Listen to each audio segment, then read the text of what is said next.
అందరికీ నమస్కారం. ఈ భారతదేశ గౌరవాన్ని పెంచుతూ అహర్నిశలు భారతదేశం 2047 వికసిత్ భారత్గా మార్చాలనే గొప్ప లక్ష్యంతో మన ప్రధానమంత్రి నరేంద్ర మోడీ గారు బడ్జెట్లో భారతదేశంలో అన్ని రాష్ట్రాలకు బడుగు బలహీన వర్గాల కోసం నిన్నటి రోజు బడ్జెట్ ప్రతిపాదించడం మనం అందరం చూసాం. అంతేకాకుండా ఒక మహిళ ఏదైనా చేయగలదు, మహిళలందరికీ ఒక స్ఫూర్తి. మన భారతదేశ ఫైనాన్స్ మినిస్టర్గా 9 సార్లు బడ్జెట్ను ప్రవేశపెట్టిన ఘనత నిర్మలా సీతారామన్ గారికి కూడా మా మహిళలందరి తరఫున, తెలుగు రాష్ట్ర ప్రజలందరి తరఫున కూడా ప్రత్యేకమైన ధన్యవాదాలు కూడా తెలియజేస్తున్నాం. బడుగు బడిగిన వర్గాల కోసం పెద్దపీట వేసిన ప్రభుత్వం, ఎన్డీఏ ప్రభుత్వం నిన్నటి బడ్జెట్ రోజును కూడా నిజంగా చాలా ఆనందంగా ఉందనే విషయం కూడా తెలియజేస్తూ ఈ బడ్జెట్ నిజంగా ఒక విజన్కి ఒక మారు పేరు అనే విషయాన్ని కూడా మీకు అందరికీ తెలియజేస్తూ ముఖ్యంగా పేదలకు, ఎంప్లాయీస్కి, వ్యాపారస్తులకు, అన్ని వర్గాల వారికి అనుకూలమైన బడ్జెట్ అనే విషయం కూడా తెలియజేస్తూ ప్రతి సాధారణ ఉద్యోగికి ఈ బడ్జెట్ వల్ల 60,000 నుంచి ₹1,00,000 దాకా ఆదా అవుతుందనే విషయం తెలియజేస్తూ మొన్నటి రోజున జీఎస్టీ రిఫార్మ్స్ తీసుకొస్తూ ఈ బడ్జెట్ ప్రతిపాదించడం నిజంగా చాలా గర్వంగా ఉందనే విషయం కూడా తెలియజేస్తూ, అంతేకాకుండా మన రాష్ట్రానికి పెద్దపీట వేశారన్న విషయం కూడా తెలియజేస్తూ మాన్యశ్రీ ముఖ్యమంత్రి చంద్రబాబు నాయుడు గారు విజనరీ లీడర్ ఈ రాష్ట్రం కోసం అహర్నిశలు కష్టపడుతూ కేంద్రంతో చర్చించి ఈరోజు మన రాష్ట్రానికి కూడా చాలా విషయాల్లో, అన్ని విషయాల్లో కూడా ఒక మంచి బడ్జెట్ను మనం కేటాయించడం కూడా చాలా గర్వంగా ఉందనే విషయం తెలియజేస్తూ, ముఖ్యంగా ఫైనాన్స్ మినిస్టర్ నిర్మలా సీతారామన్ గారికి నిజంగా, ఎందుకంటే మహిళలు అన్ని రంగాల్లోనూ ఉండాలంటే విద్యకు ప్రాధాన్యత ఇవ్వాలి అని గ్రహించి భారతదేశ వ్యాప్తంగా ప్రతి నియోజకవర్గంలోనూ బాలికల హాస్టల్ మరొకటి ఏర్పాటు చేయడానికి బడ్జెట్ కూడా కేటాయించడం కూడా మేడం గారికి కూడా ప్రత్యేకమైన ధన్యవాదాలు కూడా తెలియజేస్తూ, అంతేకాకుండా మన రాష్ట్రానికి ఈరోజు మన రాష్ట్రానికి కూడా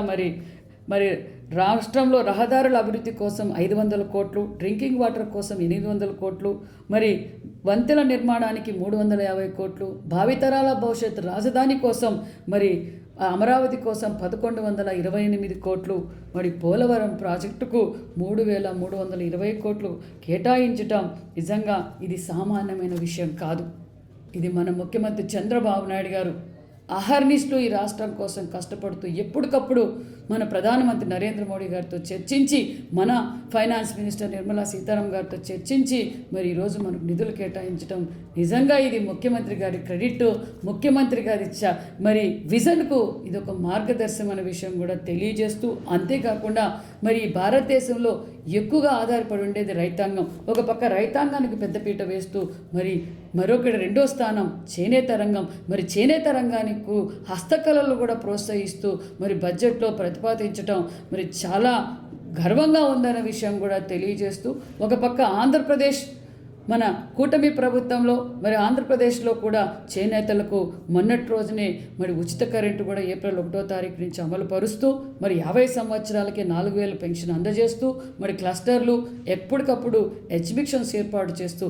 నిన్నటి రోజున కేంద్రం నుంచి కూడా మనకు దేశవ్యాప్తంగా మెగా క్లస్టర్లు ఏర్పాట్లు, మెగా టెక్స్టైల్ పార్కులు ఏర్పాటుకు ఆమోదం. అదేవిధంగా మన రాష్ట్రంలో ధర్మవరం, మంగళగిరి, పిఠాపురం మెగా క్లస్టర్ పార్కులకు ఏర్పాటుకు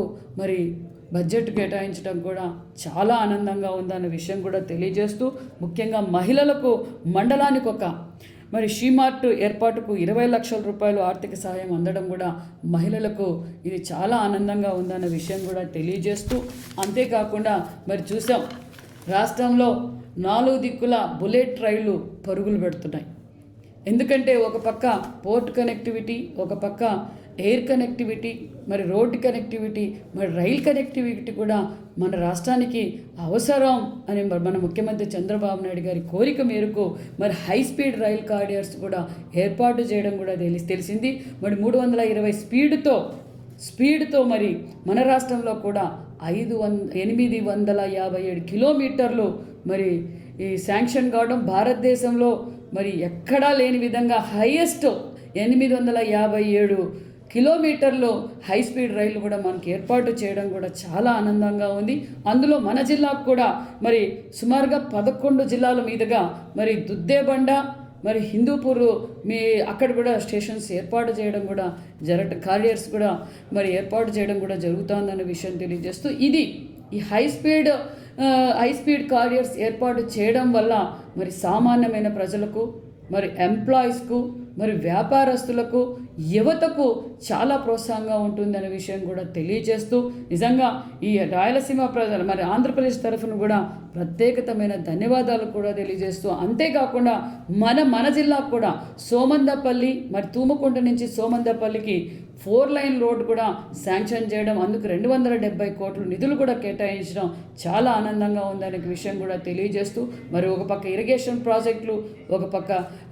rail connectivity, air connectivity, port connectivity మరి అన్ని విధాలుగా ఈరోజు అభివృద్ధిలో పరుగులు పెడుతుందన్న విషయం కూడా తెలియజేస్తూ ఏదైతే వికసిత్ భారత్ అని మన నరేంద్ర మోడీ గారు ఆశయాలతో మన చంద్రబాబు నాయుడు గారు కూడా మరి స్వర్ణాంధ్రప్రదేశ్గా మారడానికి అహర్నిశలు కష్టపడుతున్నారు. మొత్తంగా మరి తెలుగు రాష్ట్ర ప్రజలందరి తరఫున మరి కేంద్రానికి ప్రత్యేకతమైన ధన్యవాదాలు కూడా తెలియజేస్తూ థ్యాంక్ యూ.